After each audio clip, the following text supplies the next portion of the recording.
देश के प्रधानमंत्री के नेतृत्व में गृह मंत्री अमित शाह की पहल पर देश भर में ड्रग्स के खिलाफ मुहिम जारी है और देश की तमाम बड़ी एजेंसियां लगातार ड्रग्स के सौदागरों की गिरफ्तारी करने में जुटी हुई हैं। हमारे साथ इस वक्त बात करने के लिए DIG operation Sunil Joshi sir हैं। सर, ये किस तरह से गुजरात की एटीएस बाकी एजेंसियों के साथ मिलकर ड्रग्स को लेकर काम कर रही है, खासतौर पर सीमा पार से जो ड्रग्स आ रही है पाकिस्तान अफगानिस्तान से? देखिए, आपके ध्यान पे गुजरात एक कोस्टल और लैंड बॉर्डर रखने वाला स्टेट है। एंड ये जो काम है जिसमें इंटरनेशनल नेटवर्क्स जुड़े हुए हैं, तो इनको पकड़ने के लिए, इनके जो विचार हैं, इनको हमें मतलब काउंटर करने के लिए सभी एजेंसियां मिलके काम कर रही हैं।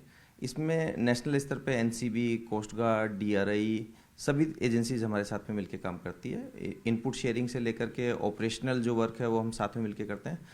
जिस जिस जगह पे दूसरे स्टेट्स की पुलिस भी, हम उनके साथ भी मिलके काम करते हैं इस बारे में।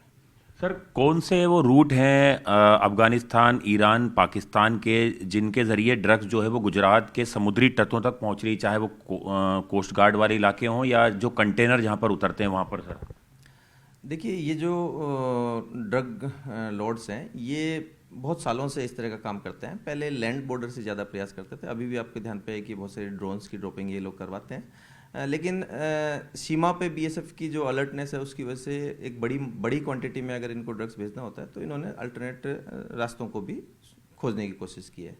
तो इसमें एक बड़ा जो पार्ट है कि ये हमारे पास में जो फिशिंग रूट्स है, फिशिंग बोट्स का रूट्स है, उसके थ्रू आते हैं।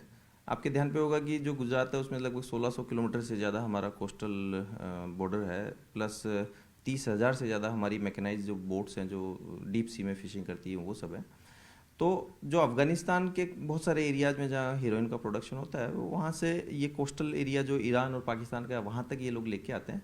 वहाँ से ये फिशिंग बोट्स के मार्फत जो इंटरनेशनल बॉर्डर है, आईएमबीएल है, उसके ऊपर तक लेके आते हैं। वहाँ से फिर इनके जो कार्टेल से जुड़े जो इंडियन फिशरमैन हैं, उनको ये लोग डिलीवर करते हैं। वो लोग कोस्ट में लैंड तक लेके आते हैं और आगे फिर बाद में इनकी जो खपत करने वाले लोग हैं, जो बेसिकली पंजाब और उस पार्ट में जो ऑर्गेनाइज क्राइम नेटवर्क के लोग हैं, वो फिर यहाँ से आगे की डिलीवरी वहाँ लेकर के जाते हैं। सर, किस तरह के कोडवर्ड्स होते हैं, क्या इक्विपमेंट ये यूज़ करते हैं जो ये स्पीड बोट वगैरह लेके आते हैं? आपने वो बहुत सारी चीज़ें रिकवर भी की, हमने देखा था वो तस्वीरों में।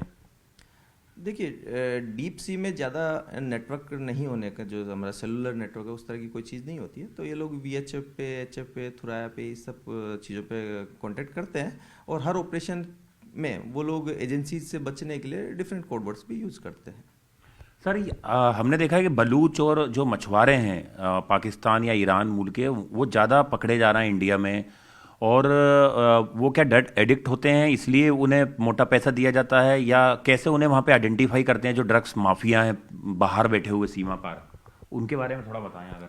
देखिए, ईरान और पाकिस्तान के जिस बॉर्डर से ज़्यादातर ड्रग्स आती है, जिसमें बेसिकली चाबहार, ग्वादर, जीवनी, पश्तनी, इस एरिया में के फिशरमैन्स को फाइनली ये यूज़ करते हैं। बहुत सारे बलूच फिशरमैन हैं जो कराची भी सेटल हो रखे हैं। तो इस एरिया का नेचुरली उन लोगों के साथ में जुड़ाव हो रहता है। तो सिर्फ ड्रग एडिक्ट्स होने की वजह से करते हैं ऐसा तो कोई हमारे सामने नहीं आया है। लेकिन क्योंकि कोस्टल पे वो जो एरिया है वो बलूच प्रधान है, मतलब वहाँ पे ज़्यादातर लोग ही बलूच हैं, वो फिशिंग की एक्टिविटी से जुड़े हुए हैं, तो उनको ये लोग यूज़ करते हैं। सर, कौन सी ज़्यादा ड्रग्स जो है वो गुजरात में आ रही है और यहाँ से रूट होके आगे जा रही है, और जो प्रचलन में भी ज़्यादा है सर? नहीं, अफगानिस्तान के अंदर मेनली हेरोइन ही है जो कि ये लोग ट्रांसपोर्ट करते हैं। एंड रिसेंट में हम देख रहे हैं कि मैथ, जिसे आइस भी कहा जाता है, उसका भी वहाँ पे प्रोडक्शन स्टार्ट हो रखा है। सर, अभी आपने काफ़ी बड़ी फैक्ट्रियां जो हैं वो बस की हैं, भोपाल में काफ़ी बड़ी फैक्ट्री बस की है। कुछ पाकिस्तानियों को हथियार के साथ पकड़ा था। सर, ये नार्को टेरर को लेके एजेंसी उसके क्या इनपुट हैं कि जो पैसा रूट होके बाहर जा रहा है, ड्रग्स यहाँ पे आ रही है करोड़ों की? देखिए, हमारे 2 केसेज हैं जिसको कि एनआईए ने इसी आधार पे टेक ओवर किया है। इसके अंदर जब शुरुआत में 2018 में हमने केसेस स्टार्ट किए थे, तब एक 5 किलो का केस हुआ था, जिसपे भी एनआईए ने अपनी चार्जशीट में प्रूव किया है कि उससे मिलने वाला जो पैसा है वो टेररिस्ट ऑर्गेनाइजेशन तक जा रहा था। रिसेंट में 2022 में 40 किलो हीरोइन के साथ में कुछ वेपन्स भी आए थे। तो आप जानते हैं कि अफगानिस्तान, ईरान, पाकिस्तान की जो स्थिति है, वहाँ पे जितने इस पर्टिकुलर सेक्टर में काम करने वाले लोग हैं, उनके कहीं ना कहीं तार टेररिस्ट ऑर्गेनाइजेशन से जुड़े होते हैं। ये एक बड़ा कॉम्प्लेक्स सिस्टम है जिसके अंदर की पैसों का रूट जो है हवाला, क्रिप्टो और अलग अलग माध्यमों से बाहर ही बैठे हुए जो हमारे आरोपी है उनके साथ में इनका लिंकेजेस होते हैं। तो ये पैसा वहाँ तक इसका कुछ पोर्शन जाता होगा, इसमें कोई दो राय नहीं। सर गैंगस्टर हमने जो देखे हैं नॉर्थ इंडिया के, वो भी ड्रग्स के केस में उनकी इन्वॉल्वमेंट देखी गई है, चाहे वो लॉरेंस बिश्नोई हो, जग्गू भगवानपुरिया हो, ये जो पंजाब के बहुत सारे गैंगस्टर हैं, इनका नेक्सस कैसे काम कर रहा है, एटीएस इस पे कैसे काम कर रही है? देखिए, आप जानते हैं कि पहले से हेरोइन की जो पाकिस्तान की लैंड बॉर्डर से जो हेराफेरी होती थी, जो अभी रिसेंट में ड्रोन पे थोड़ा बहुत शिफ्ट हुआ है, तो इसकी वजह से पंजाब का जो ऑर्गेनाइज क्राइम नेटवर्क है उसके साथ पाकिस्तानी ड्रग माफियाओं का पहले से ही कांटेक्ट था।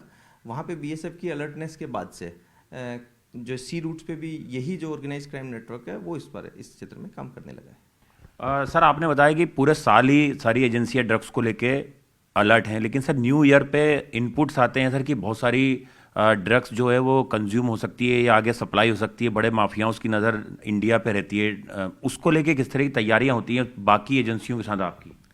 देखिए, गुजरात में स्पेसिफिकली बताना चाहूँगा कि हमारे यहाँ पे जो पॉलिटिकल लीडरशिप है, माननीय सीएम साहब हैं, एचएम साहब हैं, उनके नेतृत्व में हमारे डीजीपी सर को स्पष्ट सूचना होती है और डीजी सर की तरफ से सभी जिलों, रेंजेस, कमिश्नरेट सभी को स्पष्ट सूचना दी जाती है।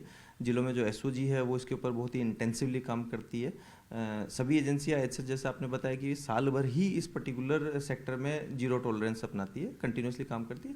पर न्यू ईयर पे स्पेसिफिकली एक्स्ट्रा ध्यान रखने के लिए जो ऐसे हॉट स्पॉट्स हैं उनको आइडेंटिफाई किया जाता है, होटल चेक किए जाते हैं, आम पब्लिक को उनको जो एक फेस्टिवल मोड है उस वो डिस्टर्ब किए बिना व्हीकल चेकिंग्स करना, हॉट स्पॉट्स पे चेकिंग करना, इस सब तरह के काम किए जाते हैं। सर एक आखिरी सवाल सर, 70 और 80 के दशक में अंडरवर्ल्ड का काफ़ी दबदबा था ड्रग्स की स्मगलिंग को लेके इंडिया में भेजने के लिए, क्या अभी कुछ बीच में कुछ सालों में आपके ऑपरेशन में डी कंपनी का कहीं नाम आया है नार्को टेरर में, ड्रग्स में?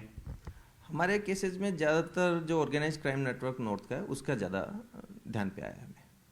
शुक्रिया। तो ये हैं डीआईजी ऑप्स एटीएस गुजरात, जिन्होंने विस्तार से बताया है कि किस तरह से ड्रग्स को लेके जो देश के प्रधानमंत्री हैं, गृह मंत्री हैं, गुजरात के गृह मंत्री हैं और मुख्यमंत्री, उनकी पहल में किस तरह से ड्रग्स के खिलाफ जो ऑपरेशंस हैं वो लगातार गुजरात एटीएस के बाकी एजेंसियों के साथ लगातार जारी हैं और नए साल को लेके भी तमाम एजेंसियां पूरी तरह से अलर्ट और मुस्तैद हैं।